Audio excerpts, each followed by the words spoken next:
بسم اللہ الرحمن الرحیم۔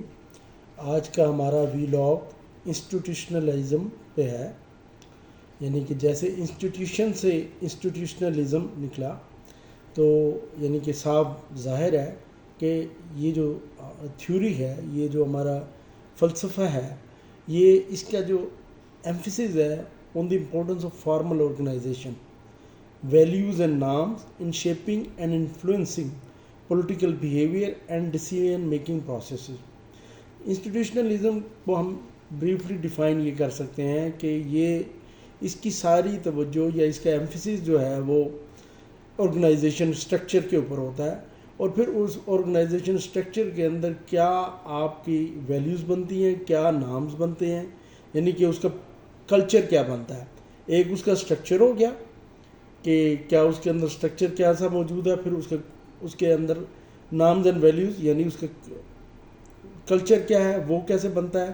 پھر یہ جو چیزیں ہیں یعنی آرگنائزیشن کا اسٹرکچر، اس کا کلچر، وہ کس طرح اثر انداز ہوتا ہے ایک آپ کے بیہیویئر پہ، اگر وہ سیاسی بیہیویئر ہے، پولیٹیکل بیہیویئر پہ، یا آپ کے ڈیسیژن میکنگ پروسیس پہ، کہ آپ کے ڈیسیژن میکنگ پروسیس پہ کیسے اثر کرتا ہے۔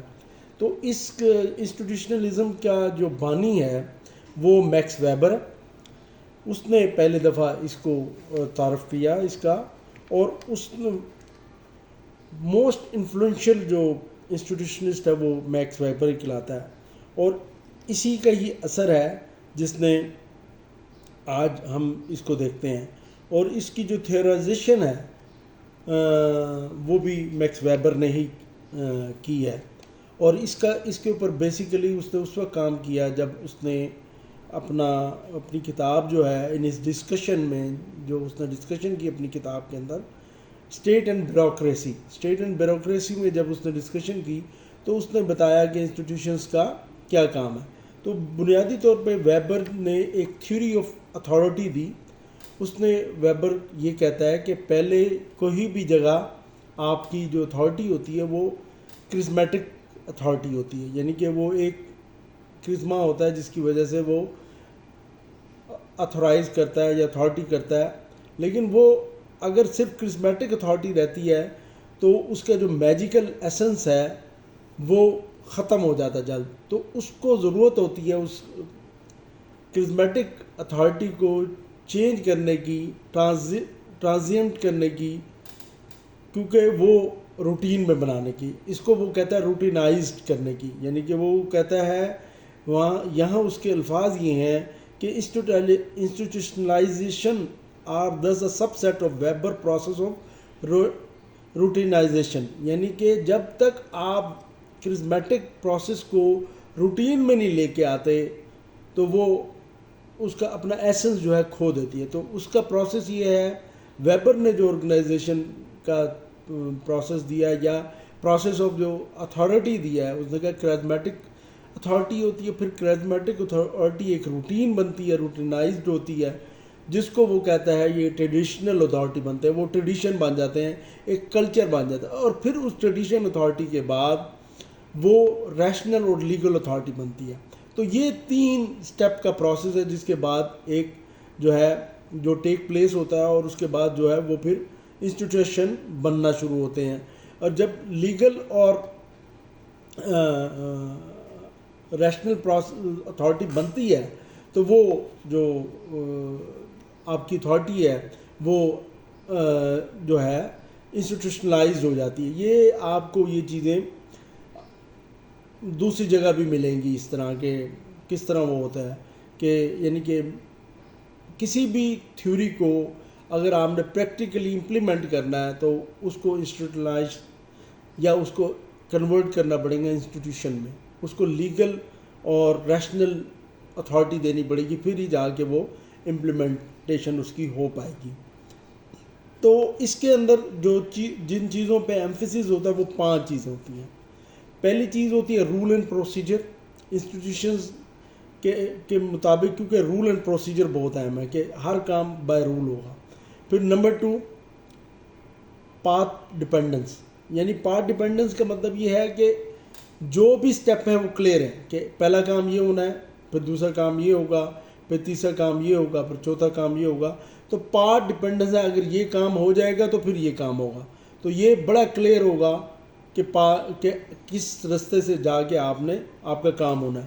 پھر اس کے اندر تیسری جو چیز ہے انسٹیٹیوشنل ڈیزائن، یعنی کہ آپ کا انسٹیٹیوشن کیسا ہوگا. انسٹیٹیوشنل ڈیزائن پہ بہت فوکس ہوتا ہے.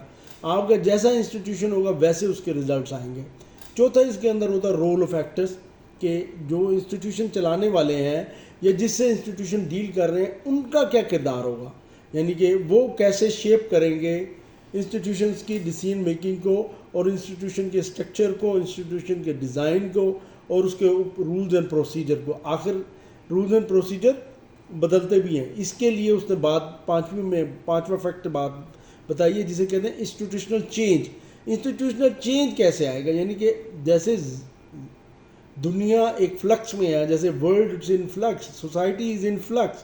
جب سوسائٹی ان فلکس میں ہے تو ہر چیز تبدیل ہو رہی ہے. جب ہر چیز تبدیل ہو رہی ہے تو انسٹیٹیوشن کو بھی تبدیل ہونے کی ضرورت ہے. تو انسٹیٹیوشن کو تبدیل ہونے کے لیے جیسے مثال کے طور پہ وہ کیسے کرتے ہیں، جیسے اگر آپ پولیٹیکل سائنس یا اس کو سمجھتے ہیں، ایک اسٹیٹ کو سمجھیں، تو کانسٹیٹیوشن جو ہے بنیادی طور پہ ایک آپ کا رولز ہے، ایک آپ کا لا ہے جس کے ذریعے ملک گورن ہوتا ہے، ملک چلتا ہے. اب اگر کوئی وقت کی نئی ضرورت پیدا ہوئی ہے تو آپ اپنے آئین میں یا کانسٹیٹیوشن میں چینج کر کے اس تبدیلی کو لائیں گے. ویسے تو institution are there to maintain law and order, ایک چیز کو اسٹیٹس کو مینٹین کرنے کے لیے ہوتے ہیں، لیکن اس کے اندر ایک چیز یہ بھی دی جاتی ہے کہ اگر آپ بہت زیادہ اسٹیٹس کو مینٹین کریں گے تو وہ پھر اسٹیٹس کو آخرکار کولیپس ہو جائے گا. تو اس میں انسٹیٹیوشنل چینج کے لیے یہ چیز ہے، جیسے میں نے آپ کو لیگل کی بتائی کہ اگر پولیٹیکل سسٹم ہے یا اسٹیٹ آپ کی رن ہو رہی ہے، اس میں کوئی تبدیلی کرنی ہے تو اس کی تبدیلی کے لیے آپ کہہ سکتے ہیں کہ جب آپ آئین میں تبدیلی کریں گے یا آپ مختلف ایکٹ لائیں گے تو یہ بھی ایک قسم کی انسٹیٹیوشنل چینج کا باعث بنے گی، اس سے بھی تبدیلی آئے گی. اچھا، یہ تو اب ہو گیا آپ کا انسٹیٹیوشنلزم کی بنیاد اور ویبر نے کیسے دی، اور اس کے 5 جو مین فیکٹرز کیا ہیں. تو اب یہ انسٹیٹیوشنلزم جو ہے اکنامکس میں بھی اپنائی گئی، یہ پولیٹیکل سائنس میں بھی اپنائی گئی، یہ سوشالوجی میں بھی اپنائی گئی. تو جو اکنامکس میں جن لوگوں نے اس کو اپنایا ان کے اندر جو ہے جان آر کامن کا نام ہے، ویبلین کا نام ہے. اب یہ جو تھیوری ہے جو جب انہوں نے اپنائی تو انہوں نے 2 چیزوں پہ ایمفیسس کیا. انہوں نے کہا کہ it is an alternative to utility, کہ یہ جو تھیوری ہے انسٹیٹیوشنلزم یہ الٹرنیٹو ٹو یوٹیلٹی ہے. یوٹیلٹی تھیوری آپ کو پتہ ہے اکنامکس میں، جس میں آپ کہتے ہیں کہ آپ چیز کھاتے جاتے ہیں، یعنی کہ ایک چیز آپ کی جتنی یوٹیلٹی رہتی ہے تو وہ زیادہ اس کی امپورٹنس ہے. جیسے ایک مثال بھی ہے کہ اگر آپ کو بھوک ہے تو آپ کے پاس 5 بنانا ہیں، آپ پہلا بنانا کھائیں گے تو آپ کا بھوک کچھ اتر جائے گی، تو جو دوسرے بنانے کی یوٹیلٹی ہے وہ اس سے کم ہوگی، آپ وہ بھی کھائیں گے. پھر تیسرے کے وقت آپ کہیں گے بس میری بھوک اتر گئی ہے، جو یوٹیلٹی ہے وہ کم ہوتی جاتی ہے with the passage of time, جتنا آپ وہ کر لیتے ہیں. یہ کہتا ہے کہ آپ کی جو ڈیسیژن میکنگ ہے on the basis of utility یا آپ کو کتنا فائدہ ہوتا ہے اس کے اوپر نہیں ہوتا، بلکہ جو آرگنائزیشنل سٹرکچر ہوتا ہے یا جو سوسائٹی کا سٹرکچر ہوتا ہے اس کے اوپر ڈیپینڈ کر رہا ہوتا ہے کہ آپ کیسے فیصلہ سازی کرتے ہیں، آپ اپنے ڈیسیژن کیسے بناتے ہیں. تو یہ اکنامک کے پرسپیکٹیو سے جو ویبلین اور جان آر کامن ہے وہ یہ دیکھتے ہیں کہ جو ہمارا یوٹیلٹی ماڈل ہے اس کو ڈینائی کرتے ہیں. پھر وہ جان آر کامن یہ بھی کہتا ہے کہ جو اکنامک تھیورسٹ ہیں وہ جو کہتے ہیں کہ there is main is free to choose, تو وہ اس کو بھی ڈینائی کہتا ہے. وہ کہتا ہے کہ جو فری ٹو چوز جو ہے نا، there is no freedom to enter into any relationship, کیونکہ فریڈم کوئی نہیں ہے. سوسائٹی ایک خاص طریقے سے بندھی ہوئی ہے، ایک خاص سٹرکچر میں بنی ہوئی ہے. اس خاص سٹرکچر کے اندر آپ کا ایک ماڈل ہوتا ہے، اسی کے اندر فیصلے ہوتے ہیں، اور پھر اس سٹرکچر اور کلچر دونوں کے حساب سے انسان اپنے فیصلے کرتا ہے. اور جب وہ اپنے فیصلے کرتا ہے تو وہی فیصلے جو ہیں پھر الٹیمیٹلی اس کی چوائس کو بھی بنا رہے ہوتے ہیں.